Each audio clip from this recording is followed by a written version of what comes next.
అందరికీ నమస్కారం। ఈ రోజు వంకాయ కూర చేస్తున్నాను। ముందుగా 5 పచ్చిమిరపకాయలు, ఒక చిన్న కొబ్బరి ముక్క, చిన్న అల్లం ముక్క తీసుకున్నాను। ఇవి మిక్సీ జార్లో వేసి మెత్తగా గ్రైండ్ చేసుకున్నాను। తర్వాత ఈ వంకాయలు ఒక ఉల్లిపాయ ముక్కలుగా కట్ చేసుకుని పక్కన పెట్టుకుంటున్నాను। ఇప్పుడు స్టవ్ వెలిగించి ప్యాన్ పెట్టుకుని 2 స్పూన్ల వరకు ఆయిల్ వేసుకుంటున్నాను। ఆయిల్ వేడెక్కిన తర్వాత 1 స్పూన్ ఆవాలు, 1 స్పూన్ జీలకర్ర, ఎండుమిర్చి, ఉల్లిపాయ ముక్కలు, కరివేపాకు, 1 స్పూన్ పసుపు, సాల్ట్ ఇవన్నీ వేసి బాగా మిక్స్ చేసుకుని బాగా వేయించుకోవాలి। ఉల్లిపాయ ముక్కలు బాగా వేగిన తర్వాత ఈ వంకాయ ముక్కలు, నా దగ్గర ఈ పచ్చి బఠానీలు ఉన్నాయి, ఇవి ఒక గుప్పెడు వేస్తున్నాను। ఇవి లేకపోయినా ఇలా నార్మల్గా కూర చేసుకోవచ్చు। ఈ బఠానీలు కూడా వేసి మూత పెట్టేసి బాగా మగ్గించుకోవాలి ముక్కల్ని।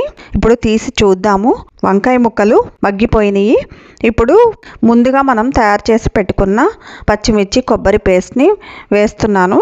వేసి బాగా మిక్స్ చేసుకుని సాల్ట్ సరిపోయిందో లేదో చూసుకోవాలి। పచ్చిమిర్చి, కారం, అల్లము వేసాం కాబట్టి కారం మీకు సరిపోతే ఇలా ఉంచేసుకోవచ్చు। ఇది సరిపోదు అనుకుంటే ఇంకొంచెం కారం యాడ్ చేసుకోండి। తర్వాత ఆఖరిగా కొంచెం కొత్తిమీర వేస్తున్నాను। అయిపోయింది కూర। ఇది అన్నంలోకి కానీ చపాతీల్లోకి కానీ చాలా బాగుంటుంది। ఈ వీడియో కనుక మీకు నచ్చితే నా ఛానల్ని సబ్స్క్రైబ్ చేసుకోండి।